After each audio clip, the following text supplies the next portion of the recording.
गोटे नुआ भिडियो समस्त को स्वागत। यही भिडियो आम ओटीईटी एग्जाम 2025 किसी पॉलिटिकल साइंस क्वेश्चन डिस्कशन करिया। तो जो टीचर माने स्पेशल ओटीईटी दौरान यही भिडियो बहुत हेल्पफुल हम। तो ये रही किसी सिलेक्टिव क्वेश्चन से क्वेश्चन गुड़िक देखी ना।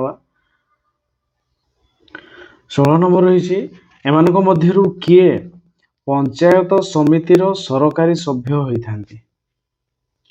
पंचायत समितिर अध्यक्ष ना उपजिलापाल ना तहसीलदार ना ब्लॉक उन्नयन अधिकारी। तेबे पंचायत समितिर सरकारी सभ्य पंचायत समिति को मैंने रोचन देखिए उपजिलापाल पंचायत समिति नथिबे, तहसीलदार भी नहांती रही पंचायत समिति अध्यक्ष आ जड़े ब्लॉक उन्नयन अधिकारी।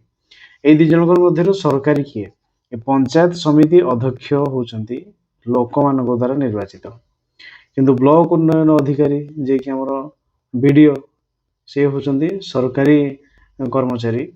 तेणु ऑप्शन डी हो राइट आंसर जे कि ब्लॉक उन्नयन अधिकारी जे कि जने सरकारी सभ्य ग्राम पंचायत समितिर। तेणु ऑप्शन डी हो राइट आंसर।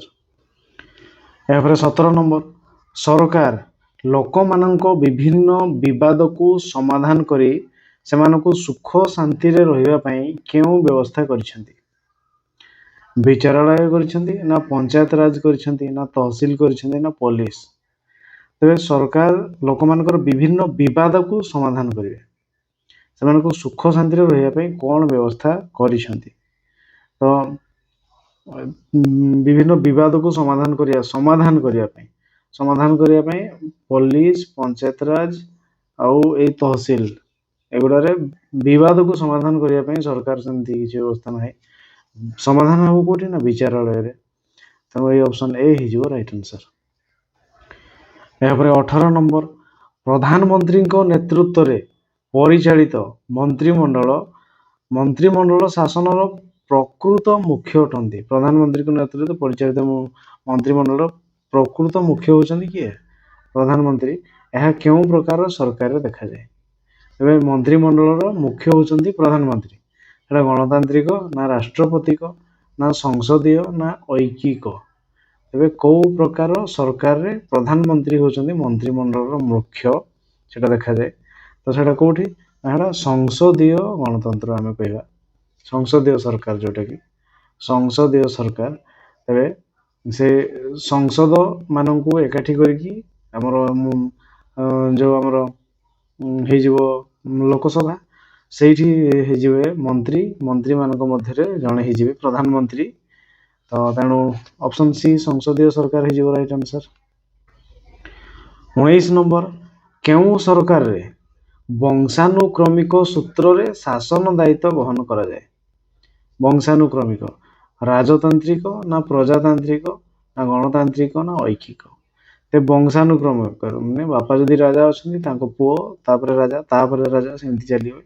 एटा राजतांत्रिक थिला, राजतांत्रिक सरकार। किछि देश रे राजतांत्रिक चली शासन, किंतु हम भारत रे न राजतांत्रिक आगुरु थिला राजतांत्रिक शासन। तेणु ये ऑप्शन ए हो राइट आंसर। या 20 नंबर निम्नोक्त मध्यरु केउटी ग्रामांचल स्वायत्त शासन व्यवस्थार प्रथम स्तर। ग्राम पंचायत ना पंचायत समिति ना जिला परिषद ना ग्राम सभा। तेबे ग्रामांचल स्वायत्त शासन प्रथम स्तर होची किए बोली कहैछि। तेबे प्रथम स्तर 1 नंबर किए आसीबो ग्राम पंचायत, तापर आसीबो 2 नंबर पंचायत समिति, तापर आसीबो जिला परिषद। तो एमती 3टी स्तर रही त्रिस्तरीय स्वायत्त शासन हमर ग्रामांचल स्वायत्त शासन, जोटा कि तो फर्स्ट स्टेज रे आछि हमर ग्राम पंचायत। ए ऑप्शन ए हो राइट आंसर। या 21 नंबर ग्राम को स्वायत्त शासन देवा निम्नोक्त केउ व्यक्तिंकर आग्रह थिला। बलवंत राय मेहता ना सर्वपल्ली राधाकृष्ण ना लाल बहादुर शास्त्री ना महात्मा गांधी। तेबे ग्राम को तांकर शासन तांकर हाथ रे देवा तेबे को व्यक्तिंकर आग्रह थिला। तो महात्मा गांधी सेटा स्वप्न थिला ग्रामर विकास।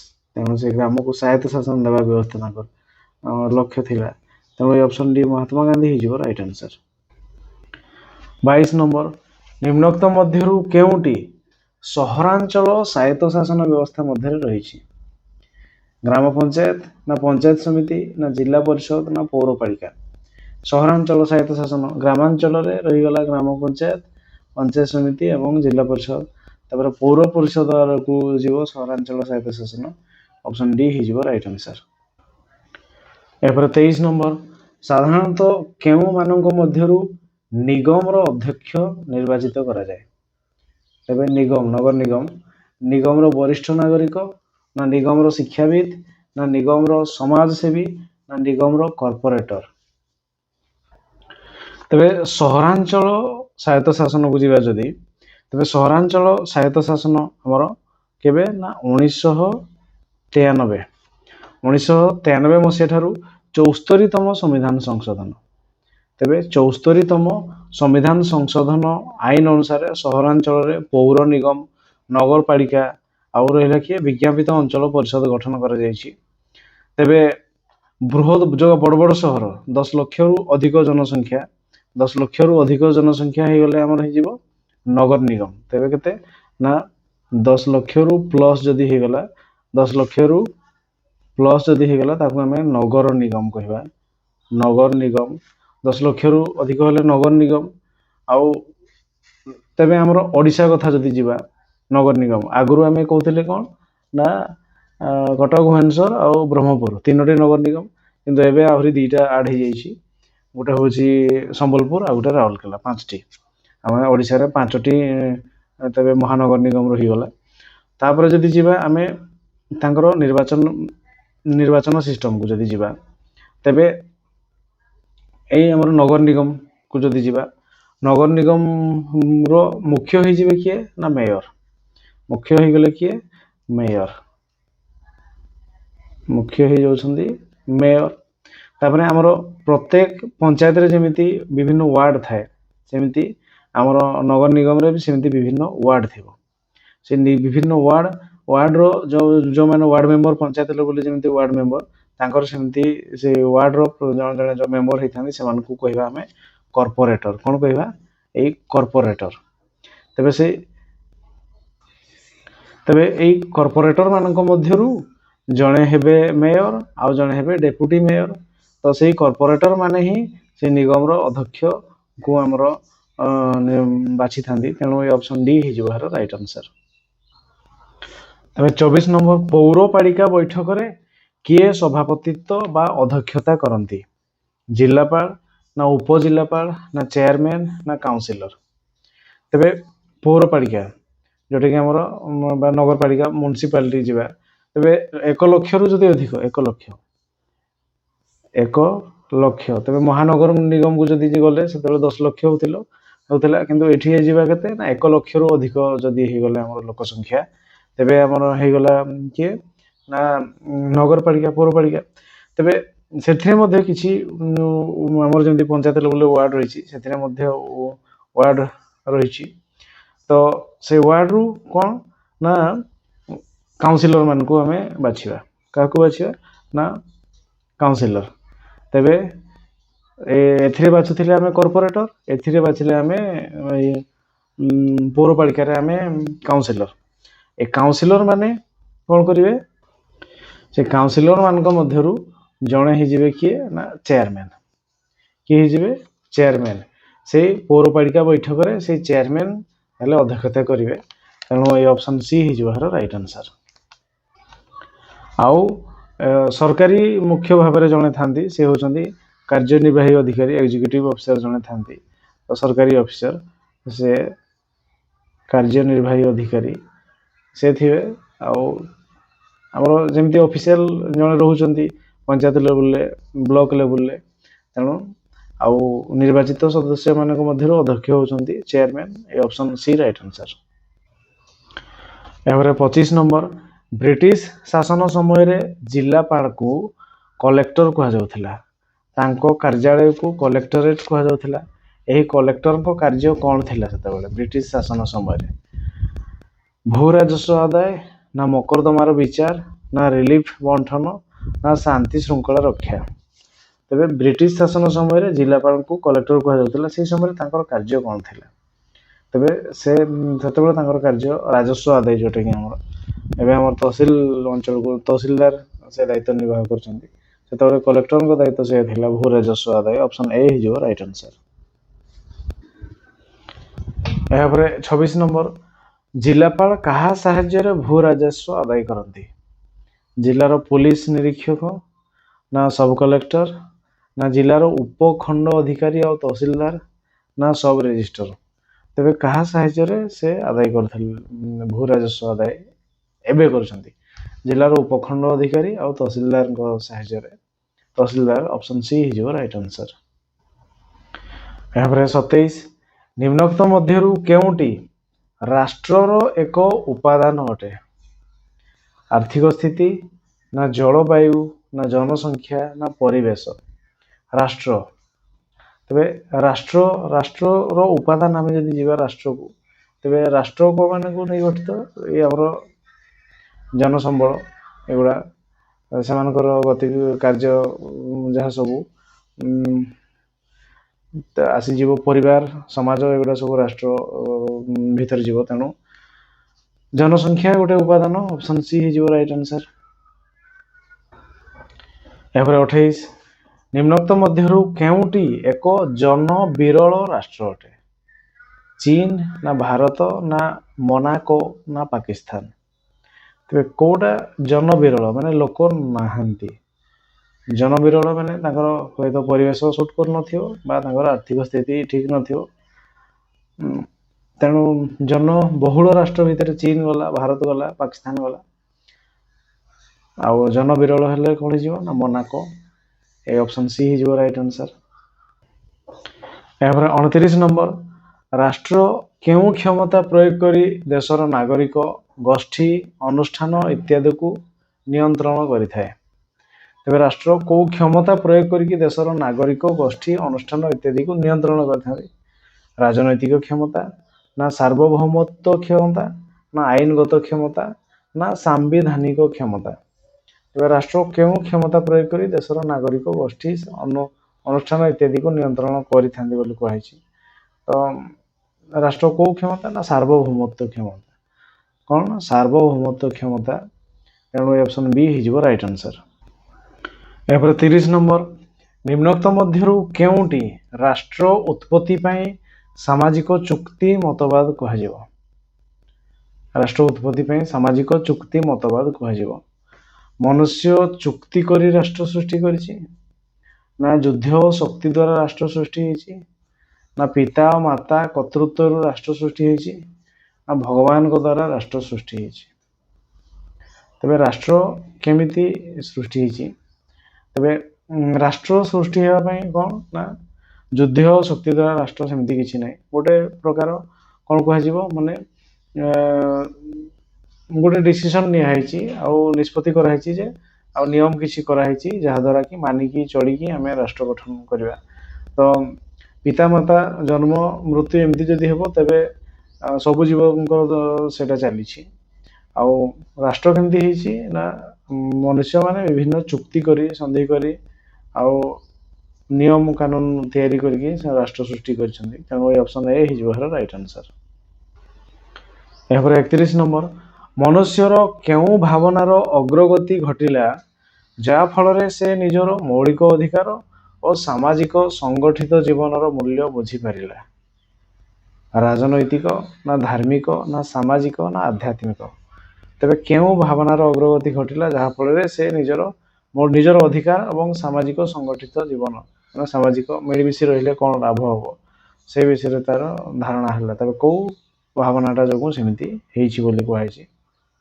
ତେବେ ଧାର୍ମିକ ଭାବନା, ସାମାଜିକ ଭାବନା, ଆଧ୍ୟାତ୍ମିକ ଭାବନା, ଏଗୁଡ଼ା ଯଦି ଦେଖିବା ତେବେ ଅଧିକାର ଆଡ଼କୁ ଯଦି ଯିବା, ମୌଳିକ ଅଧିକାର, ତେବେ ସେ ରାଜନୈତିକ ଚିନ୍ତାଧାରା ଆସିବ।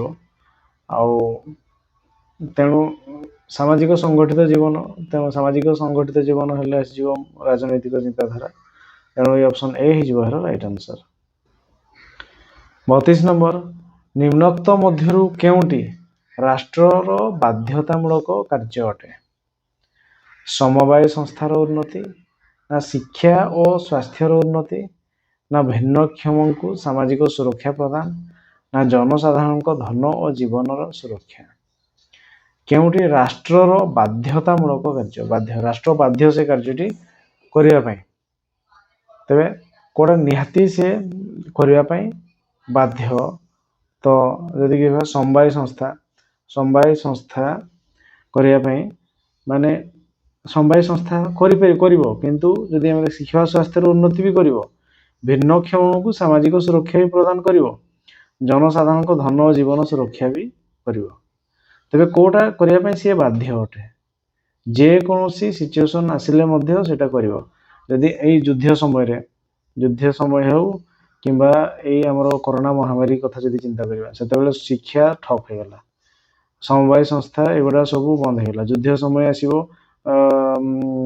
ଯଦି ଆସିଲା ତେବେ କର୍ଫ୍ୟୁ ଲାଗିଲା, ଭିନ୍ନକ୍ଷମ କ'ଣ ସେଠି ସେ ଆମ୍ବୁଲାନ୍ସକୁ ମଧ୍ୟ ଛଡ଼ାଯିବନି ଯଦି ସାମ୍ନାରେ ବମ୍ ଅଛି, ତେବେ ଏଗୁଡ଼ା ସବୁ ହେଇଯିବ। ତେଣୁ ସେ ପ୍ରଥମେ ଦେଖିବ ଜନସାଧାରଣଙ୍କ ଜୀବନ ରକ୍ଷା କେମିତି ହେବ ଆଉ ଧନ ଜୀବନ କେମିତି ସୁରକ୍ଷା ହେଇପାରିବ, ପ୍ରଥମ କର୍ତ୍ତବ୍ୟ ହେଉଛି ସେଇଟା ବାଧ୍ୟ ସିଏ, ତାପରେ ଏଗୁଡ଼ାକୁ ସେ ତାର ନିଜର ସୁବିଧା ଅନୁସାରେ କରିପାରିବ। ତେଣୁ ଏଇ ଅପସନ୍ ଡି ହେଇଯିବ ରାଇଟ୍ ଆନ୍ସର୍। ଏହାପରେ 33 ନମ୍ବର, ଭାରତର କେଉଁ ରାଷ୍ଟ୍ରପତି ପୁନଃ ନିର୍ବାଚିତ ହୋଇଛନ୍ତି? ଡକ୍ଟର ସର୍ବପଲ୍ଲୀ ରାଧାକ୍ରିଷ୍ଣନ, ନା ଡକ୍ଟର APJ ଅବଦୁଲ କାଲାମ, ନା ଡକ୍ଟର ଜାକିର ହୁସେନ, ନା ଡକ୍ଟର ରାଜେନ୍ଦ୍ର ପ୍ରସାଦ? ତେବେ କେଉଁ ରାଷ୍ଟ୍ରପତି ପୁନଃ ନିର୍ବାଚିତ ହୋଇଛନ୍ତି ବୋଲି କୁହାଯାଇଛି? ସେ ହେଉଛନ୍ତି କିଏ? ନା doctor Rajendra Prasad. Option D ହେଇଯିବ ରାଇଟ୍ ଆନ୍ସର୍। ଏପରେ 35 ନମ୍ବର, ଆମ ସମ୍ବିଧାନ ଅନୁଯାୟୀ କେନ୍ଦ୍ର ସ୍ତରୀୟ କାର୍ଯ୍ୟପାଳିକାର ମୁଖ୍ୟ କିଏ ଅଟନ୍ତି? ରାଷ୍ଟ୍ରପତି, ନା ଉପରାଷ୍ଟ୍ରପତି, ନା ପ୍ରଧାନମନ୍ତ୍ରୀ, ନା ମନ୍ତ୍ରୀ ପରିଷଦ? ତେବେ ଆମର ସମ୍ବିଧାନ ଅନୁଯାୟୀ କେନ୍ଦ୍ର ସ୍ତରୀୟ କାର୍ଯ୍ୟପାଳିକାର ମୁଖ୍ୟ କିଏ? କେନ୍ଦ୍ର ସ୍ତରୀୟ କାର୍ଯ୍ୟପାଳିକାର ମୁଖ୍ୟ ହେଉଛନ୍ତି ଆମର ରାଷ୍ଟ୍ରପତି। ଅପସନ୍ ଏ ହେଇଯିବ ରାଇଟ୍ ଆନ୍ସର୍। ତେବେ ଏଇ କେନ୍ଦ୍ର ସ୍ତରୀୟ କାର୍ଯ୍ୟପାଳିକା ଯଦି ଆମେ ଯିବା, ତେବେ ସେ କେନ୍ଦ୍ର ସ୍ତରୀୟ କାର୍ଯ୍ୟପାଳିକାରେ ରହୁଛନ୍ତି କିଏ? ନା ଆମର ରାଷ୍ଟ୍ରପତି ରହିଲେ, ତାପରେ ରହିବେ ଉପରାଷ୍ଟ୍ରପତି, ତାପରେ ପ୍ରଧାନମନ୍ତ୍ରୀ, ତାପରେ ଯେତେ ସବୁ ମନ୍ତ୍ରୀ ରହିଛନ୍ତି ସମସ୍ତ ମନ୍ତ୍ରୀ ପରିଷଦ, ସେମାନଙ୍କ ମଧ୍ୟରେ ମୁଖ୍ୟ ହେଉଛନ୍ତି କିଏ? ନା ରାଷ୍ଟ୍ରପତି। ଏହାପରେ 36 ନମ୍ବର, ଜଣେ ଭାରତୀୟ ଇଂଲଣ୍ଡକୁ ଅଧ୍ୟୟନ କରିବାକୁ ଯାଇ ସେଠାରେ ଜଣେ ବଡ଼ ବୈଜ୍ଞାନିକ ହୋଇ ରହିଗଲେ, ସେ ଇଂଲଣ୍ଡର ନାଗରିକତ୍ୱ ଲାଭ କରି ଖ୍ୟାତି ସମ୍ପନ୍ନ ହେଲେ, ଦୀର୍ଘ 30 ବର୍ଷ ପରେ ଭାରତକୁ ଫେରି ଆସିଲେ, ସେହି ବୈଜ୍ଞାନିକକୁ ଭାରତର ରାଷ୍ଟ୍ରପତି କରିବା ପାଇଁ ଚାହିଁଲେ, କେଉଁ କାରଣ ପାଇଁ ତାହା ସମ୍ଭବ ହେବ ନାହିଁ? ତେବେ ଜଣେ ବ୍ୟକ୍ତି ଯିଏକି ଇଂଲଣ୍ଡରେ ଯାଇକି ଅଧ୍ୟୟନ କରିଛନ୍ତି, ଇଂଲଣ୍ଡରେ 30 ବର୍ଷ ରହିଛନ୍ତି, ସେଠି ସେ ଚାକିରି କରିକି ରହିଛନ୍ତି, ନାଁ ବି କମେଇଛନ୍ତି, ଇଂଲଣ୍ଡରେ ରହିକି ନାଁ କମେଇଛନ୍ତି, ସେ ଭାରତକୁ ଆସିବେ ଏବଂ ଭାରତକୁ ଆସିକି ରାଷ୍ଟ୍ରପତି ହେବା ପାଇଁ ଚାହିଁବେ, ତ କ'ଣ ହେବ ଦେଖିବା। ତେବେ ଇଂଲଣ୍ଡର ପାର୍ଲାମେଣ୍ଟ ଏଥିପାଇଁ ଅନୁମତି ଦେଇନଥିବ, ନା ସେ ଭାରତର ସଂସଦ ସଭ୍ୟ ନଥିବାରୁ, ନା ଇଂଲଣ୍ଡରେ ତାଙ୍କ ସପରିବାର ରହୁଥିବାରୁ, ନା ସେ ଭାରତୀୟ ନାଗରିକତ୍ୱ ଲାଭ ନ କରିଥିବାରୁ?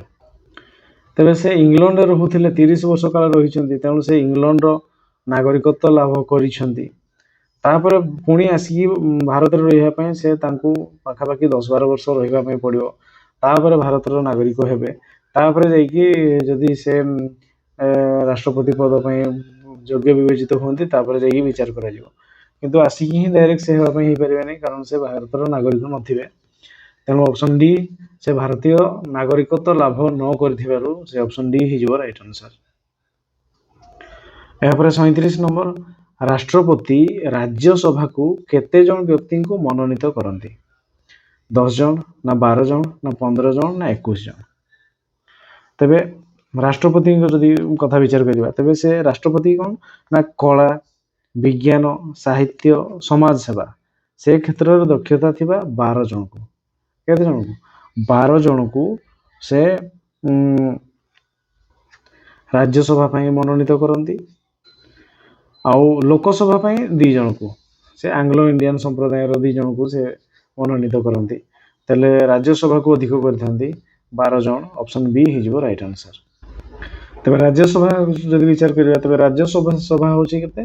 ନା ଆମର 250 ଜଣ, ମୋଟ ହେଉଛନ୍ତି 250, ଯଦି 12 ଜଣଙ୍କୁ କାଟିଦେବା, ତେବେ 238 238 ଜଣ ଆମର ବିଭିନ୍ନ ରାଜ୍ୟରୁ ଯିବେ।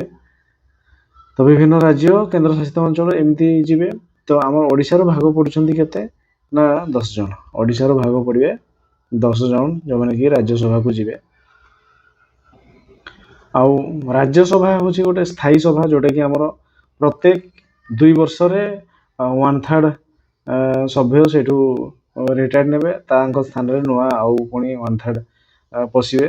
ତ ଏଥିପାଇଁ ସେମାନଙ୍କୁ ମିନିମମ୍ 30 ବର୍ଷରୁ ଅଧିକ ହେଇଥିବା ଦରକାର ସେ ରାଜ୍ୟସଭା ପାଇଁ ସେମାନେ ଯୋଗ୍ୟ ବିବେଚିତ ହେବା ପାଇଁ।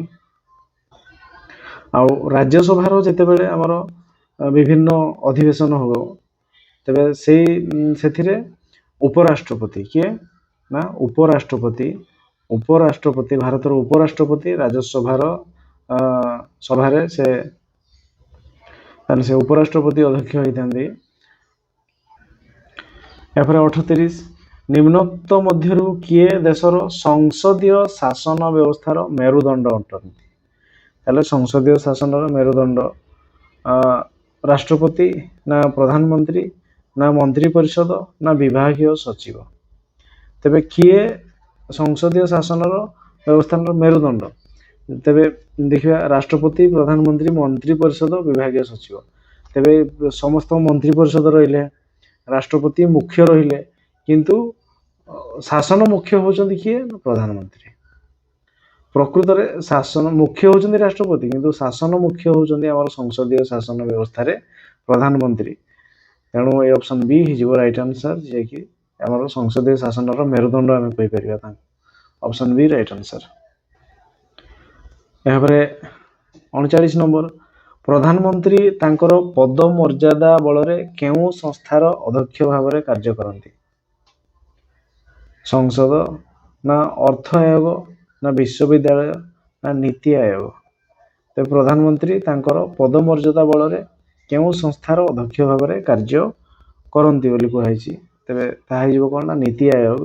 ଏ ଅପସନ୍ ଡି ହେଇଯିବ ରାଇଟ୍ ଆନ୍ସର୍। ଆମେ କହିପାରିବା କେନ୍ଦ୍ର ମନ୍ତ୍ରୀ ପରିଷଦ ବୈଠକ। କ'ଣ କହିବା? କେନ୍ଦ୍ର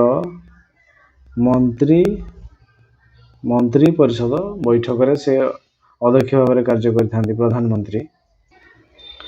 ଏହାପରେ 40 ନମ୍ବର ଲୋକସଭାର 2ଟି ଅଧିବେଶନ ମଧ୍ୟରେ ସର୍ବାଧିକ କେତେ ସମୟ ବ୍ୟବଧାନ ରହିବା ଆବଶ୍ୟକ? 6 ମାସ ନା 3 ମାସ ନା 2 ମାସ ନା 1 ମାସ?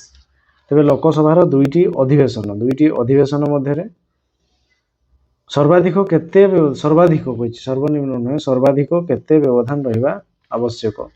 6 ମାସ। ଏ ଅପସନ୍ ଏ ହେଇଯିବ ରାଇଟ୍ ଆନ୍ସର୍। ଏହାପରେ 41 ନମ୍ବର ରାଷ୍ଟ୍ରପତିଙ୍କ ପ୍ରାକ୍ ଅନୁମତି ବିନା କେଉଁ ବିଲ୍ ଲୋକସଭାରେ ଆଗତ ହୋଇପାରିବ ନାହିଁ? ସାଧାରଣ ବିଲ୍ ନା ଅର୍ଥ ବିଲ୍ ନା କର ଧାର୍ଯ୍ୟ ବିଲ୍ ନା ସମ୍ବିଧାନ ସଂଶୋଧନ ବିଲ୍? ତେବେ ରାଷ୍ଟ୍ରପତିଙ୍କ ପ୍ରାକ୍ ଅନୁମତି, ପୂର୍ବ ଅନୁମତି ବିନା କୋଉ ବିଲ୍ ଲୋକସଭାରେ ଆଗତ ହୋଇପାରିବ ନାହିଁ? ତ ତାହା ହେଇଯିବ ଅର୍ଥ ବିଲ୍। ତେଣୁ ଅପସନ୍ ବି ହେଇଯିବ ରାଇଟ୍ ଆନ୍ସର୍।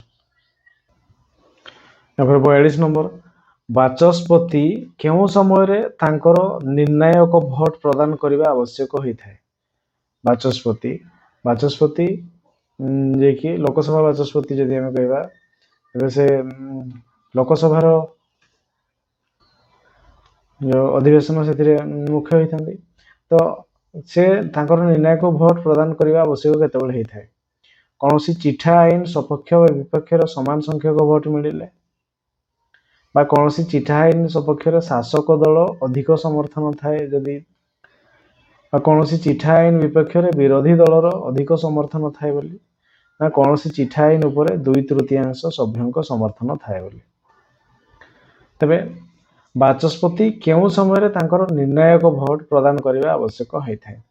ଧରାଯାଉ ଗୋଟେ ଆଇନ କରିବାର ଅଛି ଯେ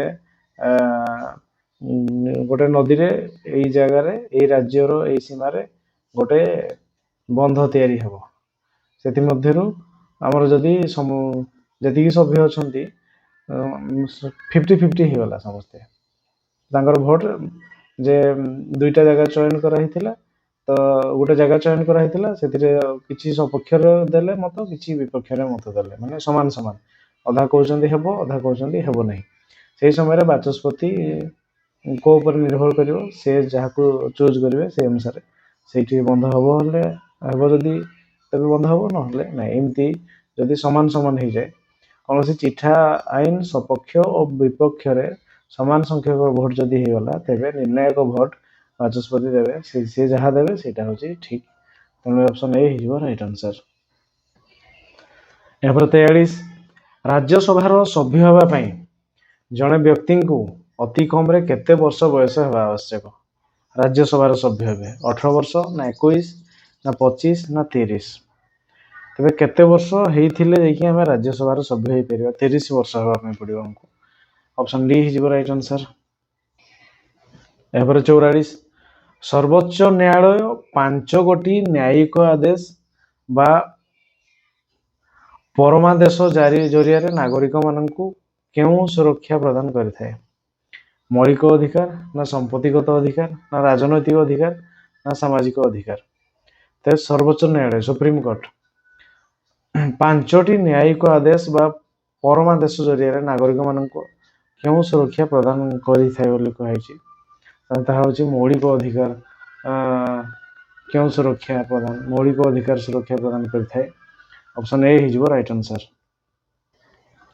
ଏହାପରେ 45 ନମ୍ବର, କାହାକୁ ସମ୍ବିଧାନର ସର୍ବଶେଷ ବ୍ୟାଖ୍ୟାକାରୀ କୁହାଯାଏ? ସର୍ବଶେଷ ବ୍ୟାଖ୍ୟାକାରୀ ନିମ୍ନ ଅଦାଲତ ନା ଉଚ୍ଚ ନ୍ୟାୟାଳୟ ନା ସର୍ବୋଚ୍ଚ ନ୍ୟାୟାଳୟ ନା ସଂସଦ? ତେବେ କାହାକୁ ସମ୍ବିଧାନର ସର୍ବଶେଷ ବ୍ୟାଖ୍ୟାକାରୀ? ଯଦି ଆମେ କେସ୍ ଲଢ଼ି ଯିବା, ନିରାଶ ହେଇଯିବା, ତେବେ ଆମର ଶେଷ ଆଶା ଥିବ କ'ଣ ନା ସୁପ୍ରିମକୋର୍ଟ, ସର୍ବୋଚ୍ଚ ନ୍ୟାୟାଳୟ। ତେବେ ସେଇଠି ଆମେ ଫେଲ୍ ଯଦି ହେଇଗଲେ, ତେବେ ଆଉ ଚାନ୍ସ ନାହିଁ, ଆଉ କ'ଣ ସେଠି ଯିବାର ଉପାୟ ନାହିଁ। ସେ ହେଉଛନ୍ତି ଶେଷ। ଆଉ ଅଳ୍ପ କିଛି ଅଛି ଯୋଉଟାକି ରାଷ୍ଟ୍ରପତି ପର୍ଯ୍ୟନ୍ତ ଯିବ, ଯେମିତିକି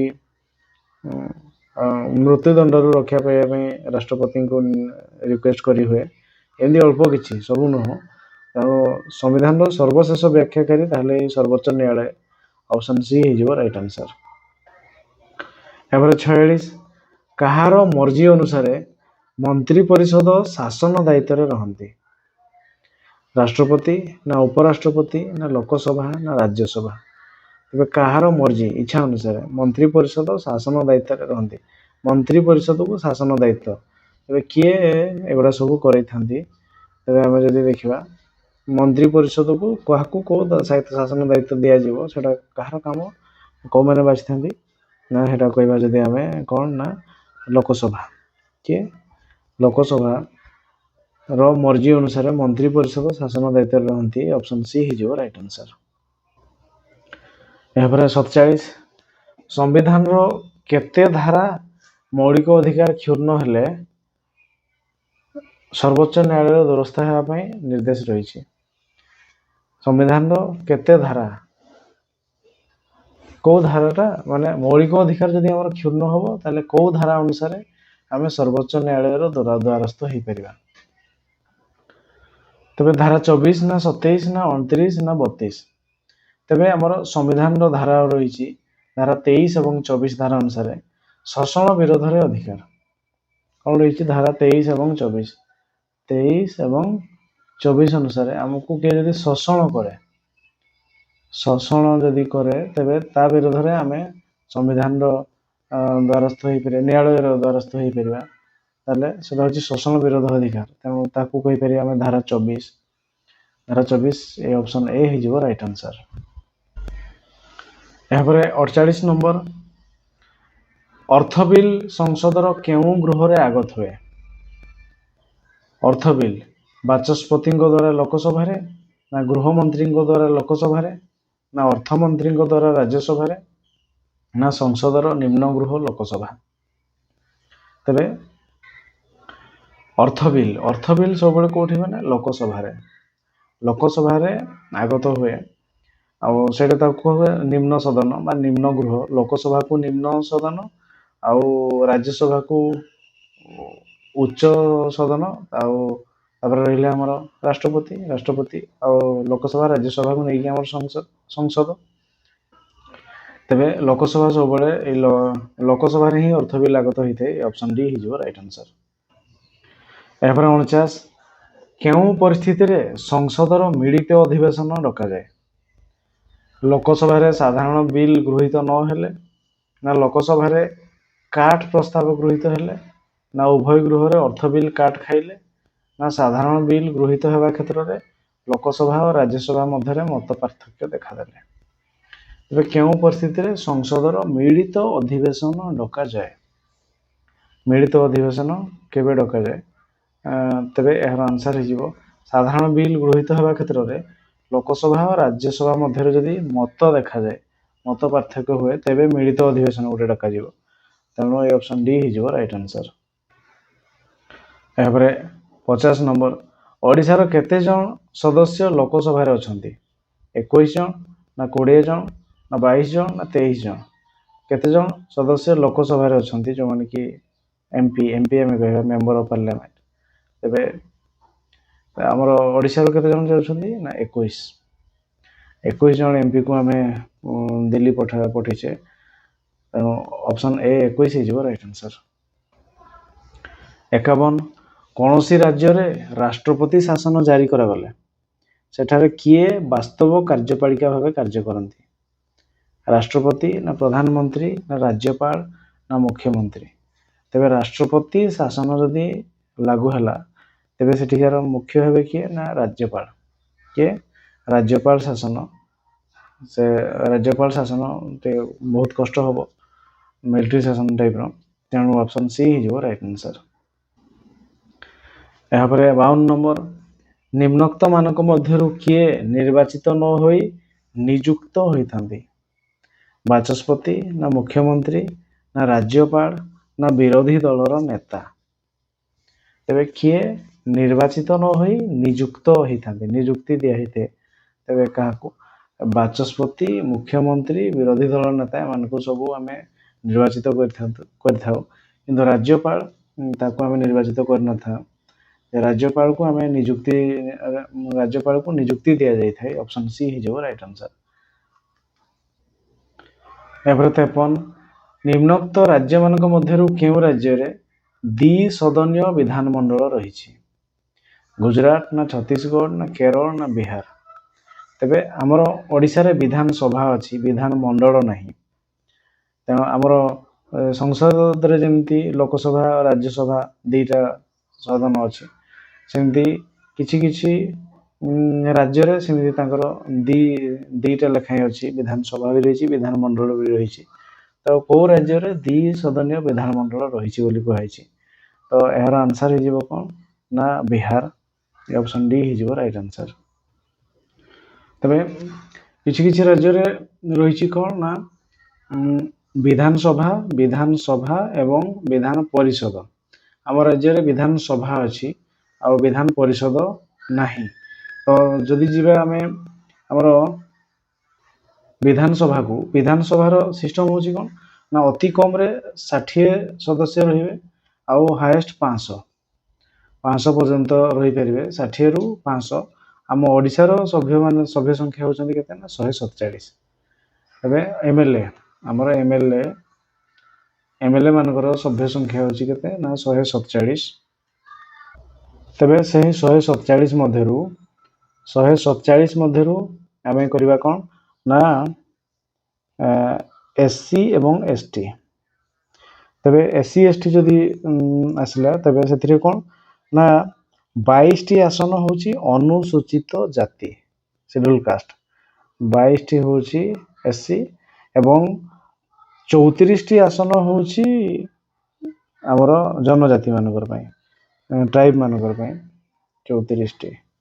तबे एथि होछि हमर ओडिसा रो विधानसभा। विधानमंडल दुईटा सदन रहिछि, गोटे होछि विधानसभा एवं विधान परिषद। आम राज्य रे विधान परिषद नाही। तबे बिहार जोथरे कि द्विसदनीय विधानमंडल रहिछि।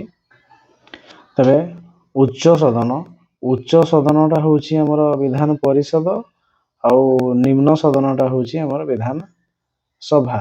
सेमिति जदि संसद को जिबा उच्च सदनटा हि जिबा हमर राज्यसभा आ निम्नटा हि जिबा हमर लोकसभा। एमती सिस्टम। तो जहाँ भी हो आमर ओडिशा रे नाही ऑप्शन डी बिहार हबो जोथिरे कि 2 सदनीय विधानमंडल रही। यापर 54 राज्यपाल और मंत्रिमंडल मध्य किए जोगसूत्र रक्षा करती। राज्यपाल और मंत्रिमंडल राज्यपाल कथा पलि आसानी माने राज्य भीतर को पलि आसानी मुख्यमंत्री ना अर्थमंत्री ना बाचस्पति ना उपबाचस्पति। जदि आम संसद को जीवा से रहा राष्ट्रपति तापर पुणी रही मंत्रिमंडल मझे रही प्रधानमंत्री। ये प्रधानमंत्री समस्त मध्य संपर्क स्थापन करती। एथिरे भी सेमती राज्यपाल और मंत्रिमंडल मझे रही किए मुख्यमंत्री सी ही दुई गोष्ठी मध्य दुई डिपार्टमेंट मध्य जोगसूत्र रक्षा करेंगे। ऑप्शन ए हो राइट आंसर। यापर 55 प्रत्येक राज्य रे एक उच्च न्यायालय रहिबार व्यवस्था आम संविधान केते धारा रे उल्लेख रही। 325 ना 227 ना 223 ना 214। तेरे प्रत्येक राज्य रे एक उच्च न्यायालय रहिबार व्यवस्था उच्च न्यायालय गोटे रहिबो तेबे सेटा को धारा अनुसार ना 214 धारा अनुसार। तेबे हमर उच्च न्यायालय रही कटक ठारे हाईकोर्ट कटक ठारे रही। तो ताहा ऑप्शन डी 214 हो राइट आंसर। यापर 56 नंबर विधानसभा कार्यकाल को केते बेले वृद्धि करा जाई परिबो।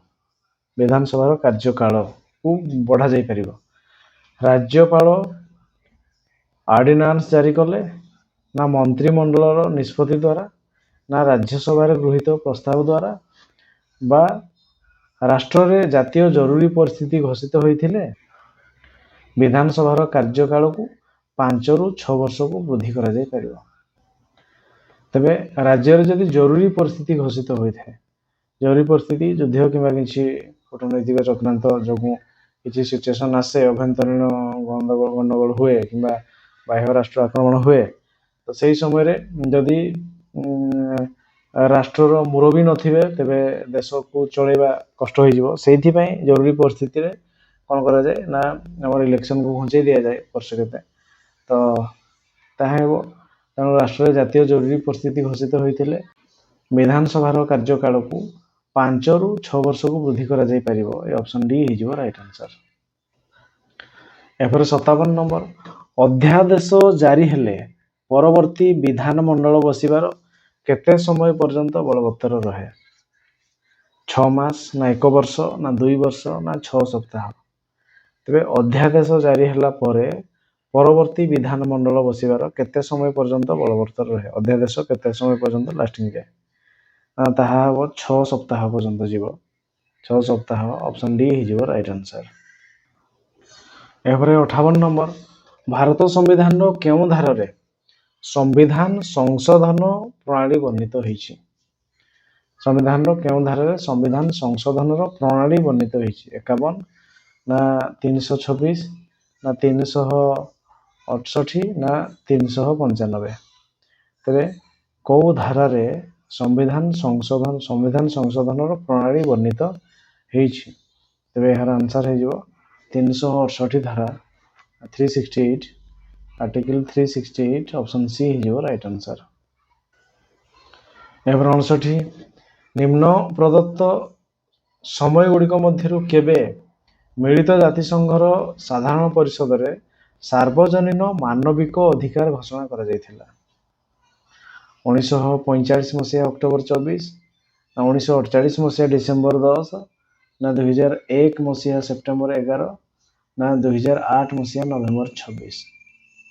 तबे केबे मिलित जातिसंघर साधारण परिषद रे सार्वजनीन मानविक अधिकार घोषणा करा जायथिला। ह्यूमन राइट्स ताले केबे लागू करा जायथिला। तबे जातिसंघ मिलित जातिसंघ द्वारा ह्यूमन राइट्स। तो यार आंसर हो कौन ना 1948 डिसेम्बर 10 1948 डिसेम्बर 10 ये ऑप्शन बी हो राइट आंसर। यापर 60 नंबर निम्नोक्त मानक मध्यरु काहाकू आधुनिक भारतर मनु कहले अत्युक्ति हेब नाही। सच्चिदानंद सिन्हा ना डॉक्टर राजेंद्र प्रसाद ना डॉक्टर भीमराव रामजी आंबेडकर ନା MV ଫାଇଲି। ତେବେ ମନୁ, ତେବେ କାହାକୁ ଆମେ ମନୁ ବୋଲି କହିପାରିବା? ତେବେ ଆମ ଭାରତୀୟ ସମ୍ବିଧାନର ଜନକ ହେଉଛନ୍ତି କିଏ? ନା ଡକ୍ଟର ଭୀମରାव ରାମଜୀ ଆମ୍ବେଦକର। ତେବେ ତାଙ୍କୁ ଆମେ ମନୁ ବୋଲି କହିପାରିବା। ଅପସନ୍ ସି ହେଇଯିବ ରାଇଟ୍ ଆନ୍ସର।